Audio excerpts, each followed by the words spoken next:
ahead and get started. Welcome to tonight's webinar on earning college credit in high school. My name is Carrie Talbot, and I am a student success advisor and curriculum specialist at ICANN. Tonight during this webinar, if you have any questions, we do have the chat feature enabled. So please feel free to answer or ask any questions in the chat throughout our presentation. Tonight, we are going to talk about college credits while in high school. So what exactly is this process? So college credits in high school is taking courses while you are in high school that have the potential to earn you college credit. All states participate in college credit in high school programs, sometimes referred to as CCHS. These are usually governed by the state's Department of Education. There are a wide variety of ways that students can earn college credits while in high school. These range from advanced placements, also known as AP courses, college level examination programs, which are known as CLEP tests, international baccalaureate, which your school would be designated as that, dual enrollment, and through summer programs. We are going to go through each type of these ways, just kind of what might be offered and how students can access them. So first up are AP or advanced placement courses. These are courses offered in the high school. They can be in many different subjects, like you could have an AP English, AP Histories, AP Spanishes. These classes prepare students for college level coursework. They are a standardized course. They are through the College Board, which is the national organization that administers and owns the SAT examinations, or that SAT test. So these are a standardized curriculum. So meaning that no matter what school the student is in or what state the student is in, if they are taking the AP English class or the exact same AP class, no matter what state they're in, it will be the exact same. These do not issue immediate college credits. So some of the courses we will talk about will issue immediate college credits. Some you must take tests in order to get those college credits. So with AP courses, you must take what is called an AP test. These are required tests in order to earn that college credit. Many times these AP tests happen in April and May of the school year. Most AP classes are a full year-round class, and then they can take that AP examination in that April or May timeframe.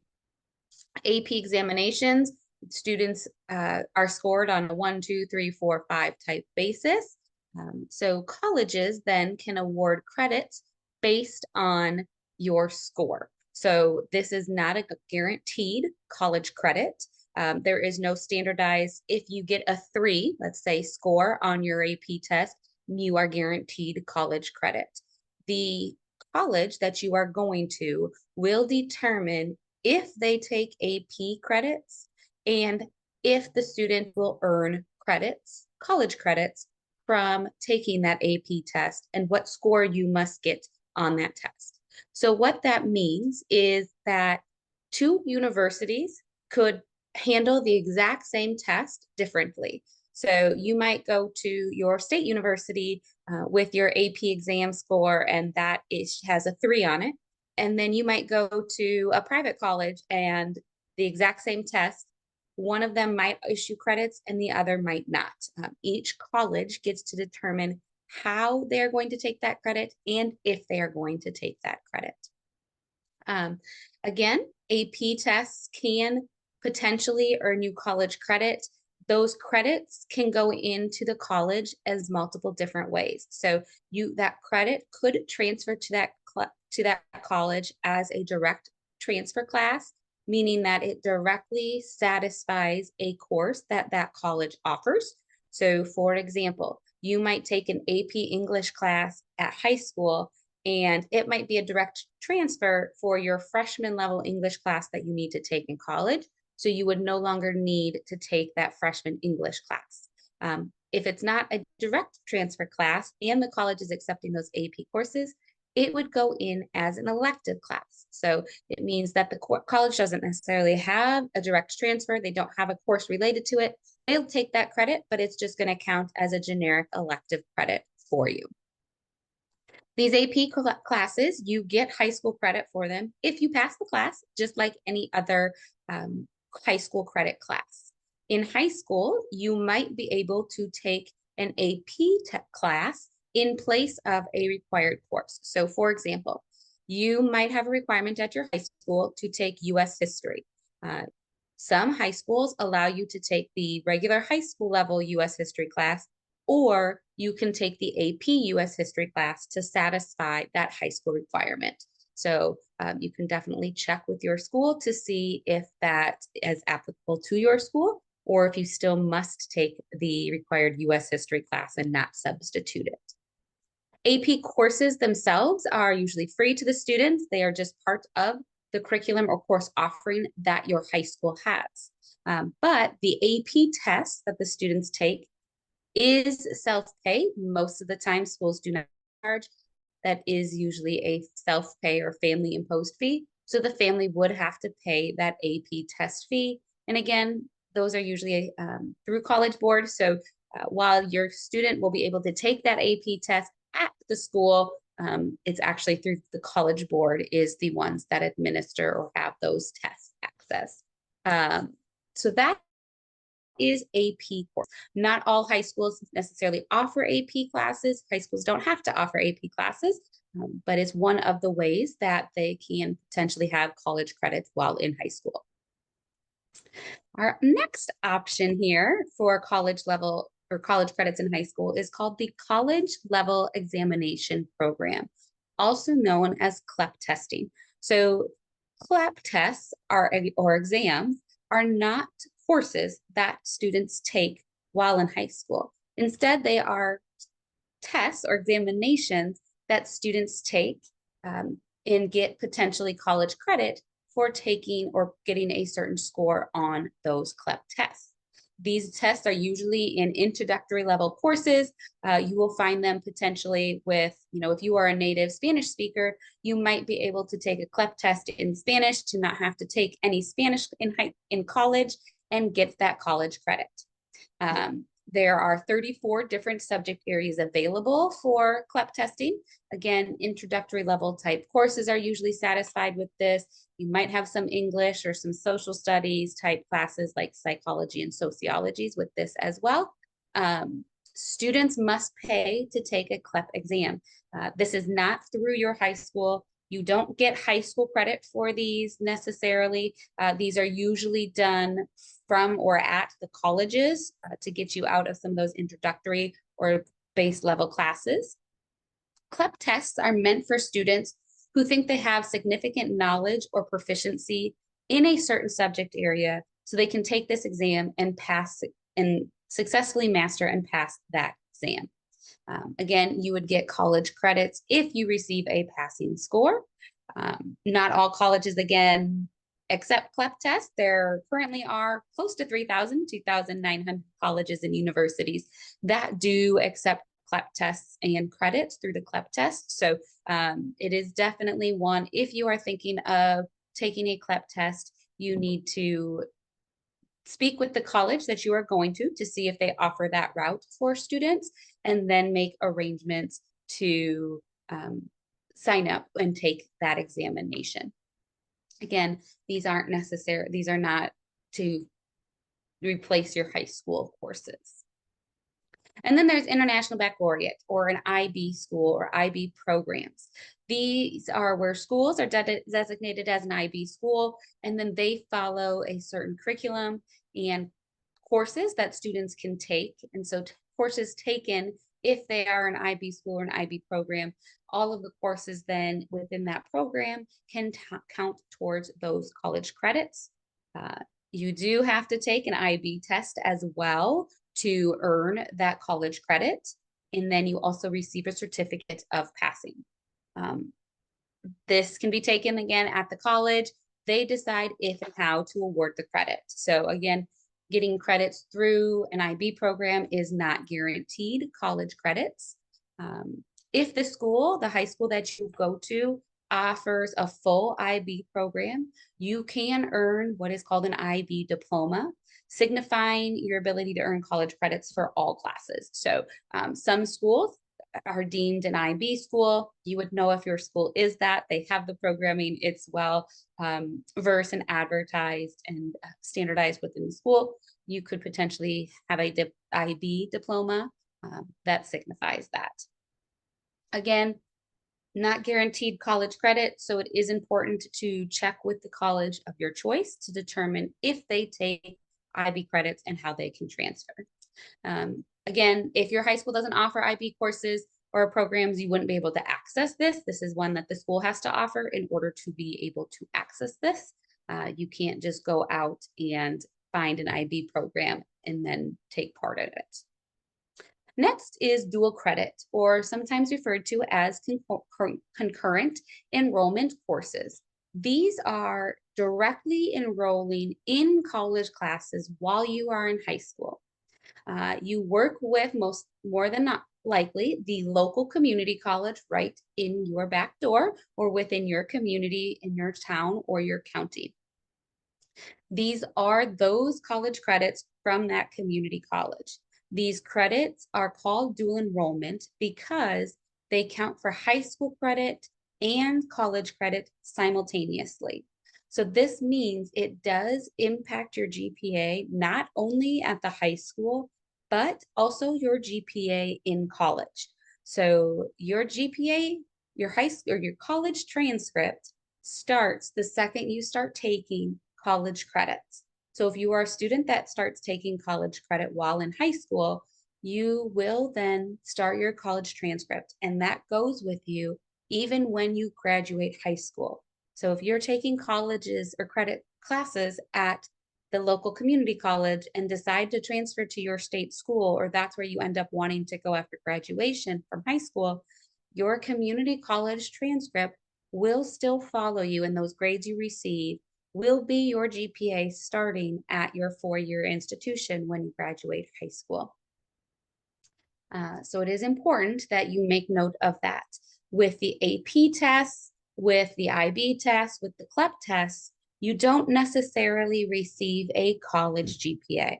It's usually just the credits and usually not a college GPA. So it's not impacting that score for you.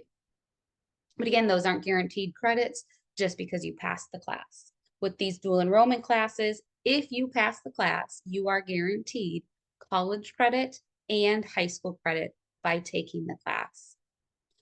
Students often take general education courses through this dual enrollment program. So if you have this option available to you, majority of people are taking those general elective courses. General elective courses are usually around, that freshman level English class that students have to take, like composition, or if the college they're going to requires a public speaking class, they sometimes take this gen ed class.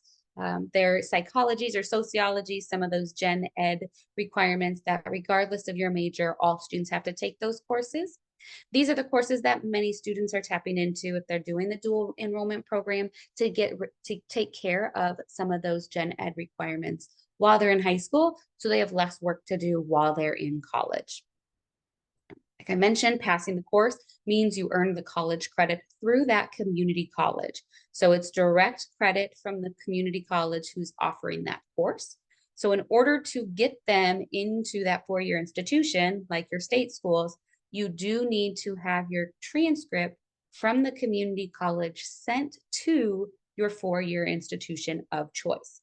If you do not have that community college transcript sent, then all of those community college credits will not count towards any of your major degrees. So for example, if through your local community college, you took psychology, and that is a required gen ed at the four-year institution you're taking, you must have your community college transcript sent to them so they can see that you took psychology. If you do not have that community college transcript sent to them, they are going to make you take psychology because there's no evidence or proof that you took it. They would need to actually have that transcript in hand, which then what they do is they transfer that credit, they transfer that grade and that GPA into their university. Dual credit courses can be taken in a variety of different ways. Um, you can potentially have these right in the walls of your high school. So you might have dual enrollment classes right in the walls of your high school. Sometimes this is common for senior level courses, like an English class might also be a dual enrollment college class that they can take. So they could take the high school level English, or they could take the community college level English class. These courses could be taught by your high school teachers. So, if Mrs. Smith was your English teacher for just regular high school English, she might also be the teacher for the college level English class. That means she is certified by the high school and the community college to be eligible and to teach that course. These courses can also be within the walls of your high school, taught by adjunct or the community college professors. So sometimes high schools will offer these courses, and one of the community college professors will come to the high school and teach that class within the walls of the high school. Other ways students can take dual enrollment courses is by taking them online. So they can take online community college credit courses. Again, those are usually then instructed online by the community college professors. Lastly, they could potentially go to their community college and sit in a classroom on the community college's campus. Those are also taught by the college professors. When students take dual enrollment classes, no matter the setting that they're in, whether they're in the walls of the high school taught by their high school teacher, in the walls of their high school by an adjunct professor, virtually online, or on the community college campus, they are getting the same curriculum and the same college rigor that all students would get. So they're a high school student, but if a current college student is taking that course, they are still getting the exact same course and curriculum. So that rigor is higher and there is more expectations. They are held to the same standards in terms of what the class and all of that. So those are some important considerations to take into account with those dual enrollment courses as well. And then there are summer programs or courses that students can take. Some high schools or colleges offer summer programming for high school students to come to their universities and take and earn college credits. This is a similar process to the dual enrollment process where you can earn the credit upon successfully passing the course. So sometimes you can take some of these programmings through your local community college. There are some four-year institutions that also offer summer programming, special programming, specialized for if you're looking to the medical field. They might have a summer jumpstart type program where high school students can come spend a few weeks in the summer directly on their campus, take a course, and they can earn college credits from taking that course. Sometimes these courses, if they are those mini programs, those college credits that they earn are only applicable at that university. If they are specialized, sometimes programming courses, if it's some gen ed courses that they're taking through the summer, those are usually transferred to any four-year institution. But again, these are guaranteed college credits through the college where you took that course through, whether it was online at the community college or at another institution. And depending on the course, it does have the ability to transfer to other institutions. You do, again, have to have the college where you had taken that course. You have to request that your transcript be sent to the university that you want to go to for that. These summer programs that these has the opportunity to see what the college is like and to feel what it's going to look like and be like if you live on campus, especially with the ones that have the programmings when you can stay there for a few weeks throughout. With summer programs and with actually dual enrollment courses, students must apply directly to that college and be admitted to enroll in these courses. So even if you are taking a college credit class in the walls of your high school taught by your high school teacher, you still need to apply to that college, fill out their application, and they have to admit you, or you have to be considered an accepted student or an admitted student before you are able to take that course. So it is important that you do fill out those applications. Just because it's in the walls of your high school doesn't mean it's guaranteed. you do have to meet the admission requirements of the college offering that course in order to be enrolled in that course. So it is important that you do enroll in that. Again, with these summer programs and or these dual enrollment courses, you are considered a college student, even though you are in high school. So you have that dual enrollment of high school and a college student. Professors don't necessarily know that you are a college student or a high school student, especially in this dual enrollment program. And if you're online or in the college itself taking these courses, because the people in your classes are going to be traditional college level students that are taking that course as well. With some of the summer programs where you go to that campus for a couple weeks and you take a course, those are designed for high school students. Those professors do know that you are in high school. But again, even with those programs, you do need to apply to take and to be part of that program. So what are the benefits of taking college credits in high school? Why do students do it? Well, one of the main benefits that students do it by is to complete some general education credits early. So, students have the ability to take, like I mentioned, a psychology class or an English class that is typically a required gen ed class at many institutions, many universities. And so they now have the ability to get some of those gen education classes out of the way early while they're in high school. So that way, when they are in college, they can focus more so on the courses for their major. Taking college credits in high school also provides you a sample of what the rigor is going to be like in college. For some, it helps them to graduate early of college, especially, if they are wanting to be in a certain major that's, like engineering, for example, is typically in some universities a little longer than a 4-year program. Well, if they can get some of those gen eds out of the way, they can potentially graduate college within that 4 years instead of that 4 or 5 years. Or if it's a traditional program that takes 4 years, they can potentially graduate college early because they've gotten some of those gen eds out of the way. If it's a student that is thinking about double majoring in something, this gives them a leg up, meaning that, again, they've completed some coursework up front. So they don't have to spend as much time doing summer classes or extending their college years by 1 or 2 years. Taking college credits in high school also can save money on college. If you are able to transfer these credits and they count towards requirements, whether for the gen eds or any other requirements that that college has, that's less money that you have to pay on a course. That's one less class that you pay for, which saves money in the long run. Excuse me. So what do you have to do to be able to take these? Well, each high school is different in requirements to participate in college credits in high school. So it is very important that you work with your high school counselor and your school to know exactly what your school and your district requirements are in order to participate in these college credits in high school. But some common qualifications can include being of certain age. So some students will take what are known as Career Academy dual enrollment classes. Career Academy dual enrollment classes are specific in certain areas like welding or in nurse aid. Those courses have certain age requirements, meaning that they can't allow students in there if they're under the age of 16 due to some legal safety standards, OSHA, that kind of thing. So you might have some qualifications just purely based on age at the college level.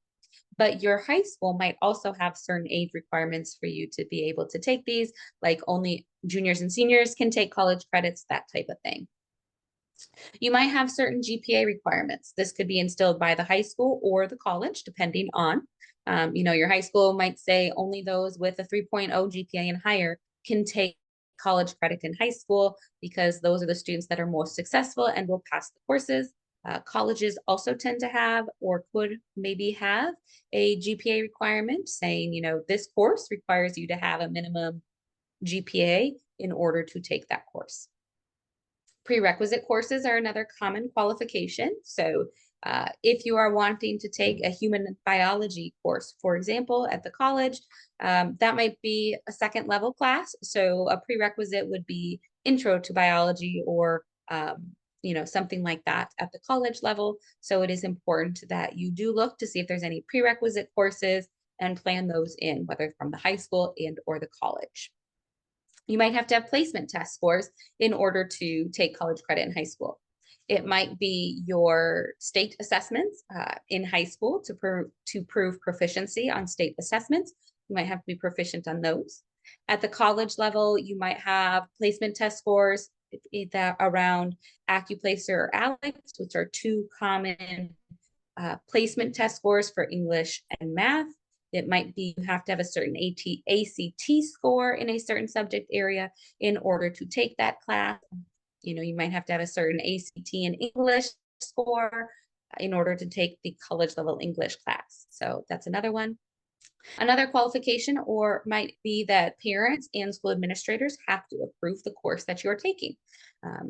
Just because it's available doesn't mean every single course is available. Your school might be in a contract with the colleges saying that only these courses are acceptable to take between that community college and that high school. So you might have to have approval from parents and or administrators to do that.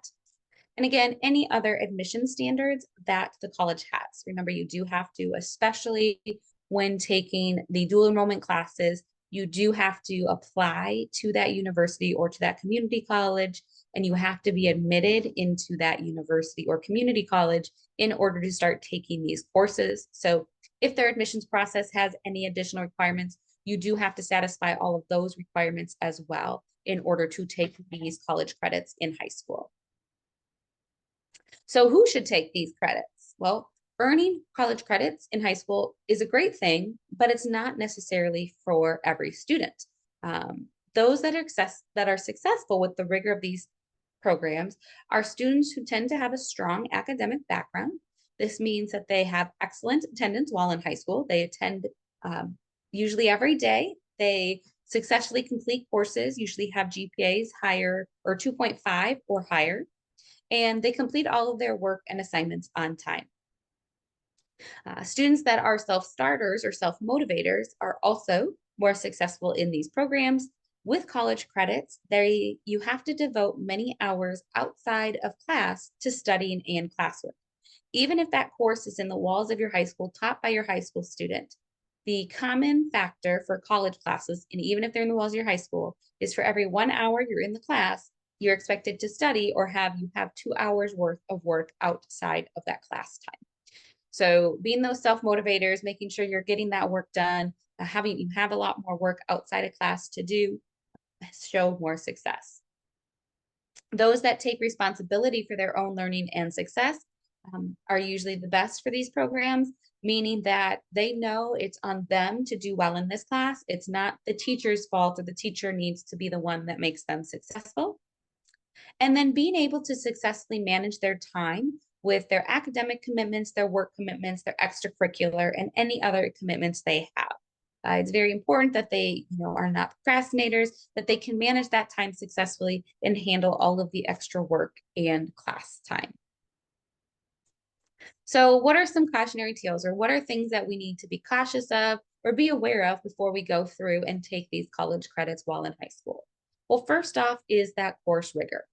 Not all students are ready for this higher level of course materials. No matter which route you're taking, whether you're taking the AP route or you're taking the dual enrollment route, the rigor of the courses is higher than the regular high school courses. So not all students can be ready for that. This can lead to frustration, poor performance, or even dropping the class. So if they aren't ready for that increased rigor, they have these other difficulties. Course performance. If students do not perform at a satisfactory level, this could lead to no credits earned. It could mean that they no longer are allowed to take additional college credit classes in the future, and that they might have to retake courses.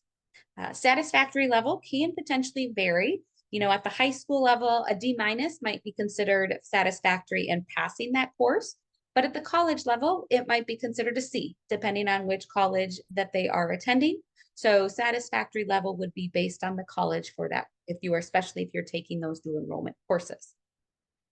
If you do not get that satisfactory level, you're not going to get those credits for that course. So it would be null and void for why taking those. Some colleges and high schools do have, if you fail these courses, that prevents you from taking courses in the future. This is called academic probation at the college level. Um, and then having to retake the courses. If you took this college credit class to be able to take an elective out, or it's a requirement, you're going to have to retake it to pass it in order to satisfy those requirements. And then failing. If students fail these courses, it oftentimes leads to inability at the high school and at the college for sports and academics.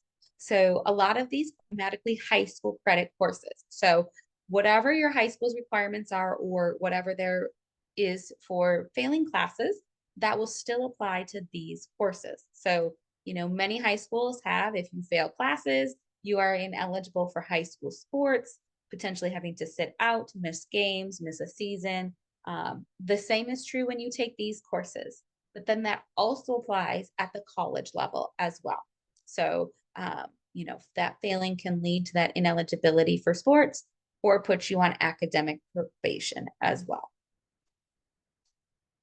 Too many college credits. So some four-year institutions can limit and may limit how many credits will transfer in. So before the bulk of your major credits. So for example, you might be able to in the high school take 40 credit hours worth of college credits while in high school. But four-year institutions might say we take a max of 30 credits for students to transfer them in. So you might have taken 40 hours worth in this example of college credits, but where you are going is only going to transfer in 30 of those credits for you. Reason being is that your main institution that you are going to wants majority of your courses, especially in your major, to be taken by that university. They are an accrediting agency. They are an accrediting institution. They need to ensure if they are issuing you their diploma that they can attest that yes, you have taken our major curriculum work. We can sign off to say we know the level that you've received and what standards you followed. So thus is why they may limit that to ensure that you are following their curriculum. Not all universities follow the same standards, so thus there. Loss of scholarships. Again, if you take too many college credits while in high school, you may enter college as a sophomore, which is great in terms of limiting your time in college, meaning that you might graduate early. It also means that you might miss out on scholarships that are available only to freshmen. So you need to be careful of, does the university, if you transfer in as a sophomore with sophomore standing, are you no longer going to receive some of those scholarships that are for freshmen only? So that is a potential there as well. Another one would be your GPA. Again, I've mentioned this a few different times, but your GPA begins with your first college credit course, especially when you're taking those dual enrollment courses. And so your GPA and grades go with you when you transfer. Some colleges do require you to have and to maintain a certain GPA for admissions and to enter your major or program of study. It's very common for colleges to say, in order to pass or graduate from our university with this major, you must have at minimum a 2.5 or a 3.0 or whatever their requirement is to get our diploma. So it is important that you understand that that college transcript that you started at the community college level will continue on with you. And if you don't have that GPA, you'll either have to retake a whole bunch of courses or you won't be able to earn your diploma. Taking the wrong course. Not all college classes are equal and some don't transfer. And they might not transfer as your intended course or what you wanted them to transfer as. So for example, a science course may transfer in as elective and you will have to retake a science course with higher rigor at the college. So you might think, awesome, I can take, this physics class at the college level while in high school, but if the college says, you know what, we don't take any science classes because we need you to take the sciences that we have on our campus because you want to go into a science, you will have to retake that course. And so it will not transfer in. Another one is, another example would be For example, history. There are a wide variety of history or social studies, social science type courses. Many four-year institutions have requirements on the types of social science courses they take. Some might require US histories types, some might require Western cultures, Eastern civilizations, ancient civilizations. So while in general, they require you to have maybe 6 or 9 credits in social sciences, their Western civilization course might not be the same as the Western civilization that you took at community college. And in fact, that community college Western civilization course might count as something different at the college level or that four-year institution. So it is important that if you are taking these college credits while in high school, you know what college you want to go to. You are really looking at their college or their transferability, and you are looking to see how those credits are going to transfer in before you just start taking and filling up your schedule with college credits. So how best to prepare for this? Well, just because the college credit might be free doesn't mean it's for everyone. Like I mentioned, making sure that the student is ready and to go for them. There are many great benefits to taking college credits in high school, but we just want to make sure that that you are prepared for the rigor and the extra work that comes with them. Assess what type of student you are. Do you have the qualities or indicators of a successful college credit and high school experience and student? Know your intended major and your desired school. Like I've mentioned, research to determine if they will take those credits, and if so, which credits should you be taking and how many? The admissions counselors at these four-year institutions are more than always happy to talk to students to say, here is our transfer guide. So you can look at, we have many colleges within the state have transfer guides with the community college. So many of the four-year institutions have what are called transfer agreements or transfer guides with those community colleges, meaning that it outlines exactly this community college credit will transfer as this college credit. They are more than happy, more than willing to help students and assist with this, provide you those guidebooks. They know students want to take advantage of this.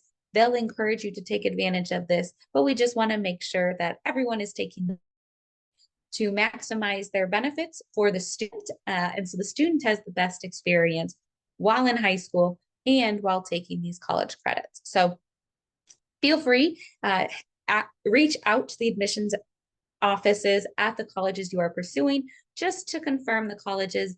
Even reach out to the community colleges that you are able to take these classes with, that your high school partners with, just to confirm what they have, and they have all of those transfer resources as well.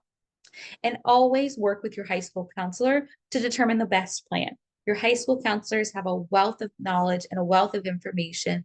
They'll be able to help guide you to what's the best plan to help with your high school credits, to help with your high school graduation, but then also for your future college success as well. So working with them is a great option as well. There's a lot of information out there, some places that we would recommend you to go to. Again, number one, always, always, always work with your high school counselor. If you want to learn more about AP tests, like I mentioned, it is administered, or they are managed by College Board. So you can go right on their website. CLEP is also actually through the College Board, so you can go there to find that. The International Baccalaureate programs do have their own website, their national website, so you can visit there. Like I mentioned, you can always look to your local community college that your high school partners with, to offer many of these dual enrollment course options. You can work with them to see exactly what courses they have to offer, where their transfer guides are, and how they will transfer to those four universities. And then your State Department will have all of the legislation requirements for students taking college credit in high schools, meaning, is it allowed? How do high schools handle it? That sort of thing.